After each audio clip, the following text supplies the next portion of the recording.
Class 10th कविता का नाम पर्वत प्रदेश में पावस। कवि सुमित्रानंदन पंत। सबसे पहले कवि का परिचय एक झलक देखते हैं।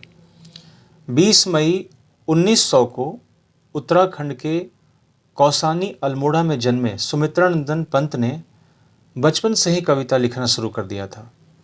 7 साल की उम्र में स्कूल में काव्य पाठ के लिए पुरस्कृत हुए। 1915 में अस्थायी रूप से साहित्य सृजन शुरू किया और छायावाद के प्रमुख स्तंभ के रूप में जाने गए। पंत जी की आरंभिक कविताओं में प्रकृति प्रेम और रहस्यवाद झलकता है। इसके बाद वे मार्क्स और महात्मा गांधी के विचारों से प्रभावित हुए। मार्क्स यानी कार्ल मार्क्स। इनकी बाद की कविताओं में अरविंद, श्री अरविंद दर्शन का प्रभाव स्पष्ट नजर आता है।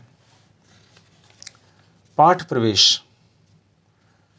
भला कौन होगा जिसका मन पहाड़ों पर जाने को ना मचलता हो।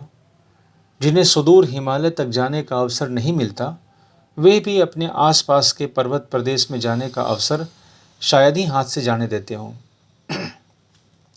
ऐसे में कोई कवि और उसकी कविता अगर कक्षा में बैठे बैठे ही वह अनुभूति दे जाए जैसे वह अभी अभी पर्वतीय अंचल में विचरण करके लौटा हो, तो प्रस्तुत कविता यानी कि पर्वत प्रदेश में पावस ऐसे ही रोमांच और प्रकृति के सौंदर्य को अपनी आंखों निरखने की अनुभूति देती है।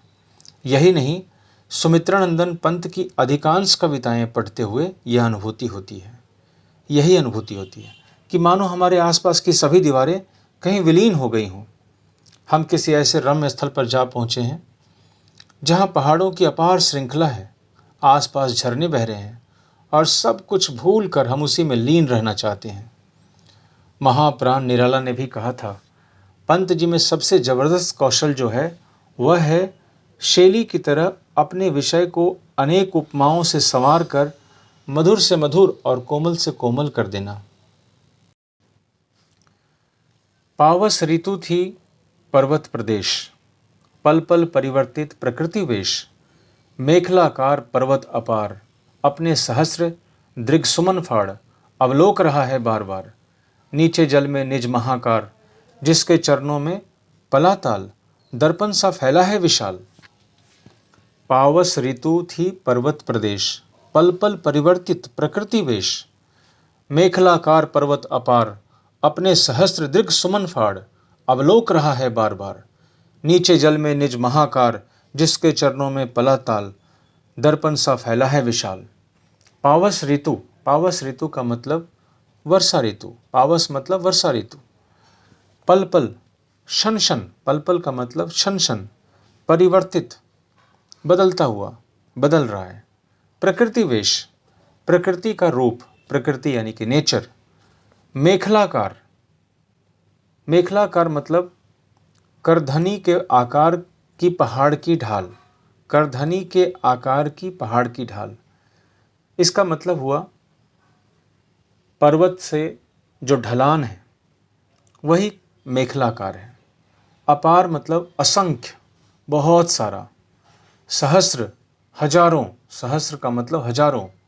दृग सुमन, पुष्प रूपी आंखें। अवलोक, अवलोक मतलब देख, देखना। महाकार, महाकार जैसा कि इसका नाम है, महान आकार मतलब बहुत बड़ा ढांचा। इस काव्यांश में वर्षा ऋतु में पहाड़ों की मनोरम दृश्य का वर्णन किया गया है। प्रकृति के प्रतिपल बदलते रूप सौंदर्य का मनोरम चित्र अंकित किया गया है। जब बारिश होती है तो हर पल प्रकृति का रूप बदलता रहता है।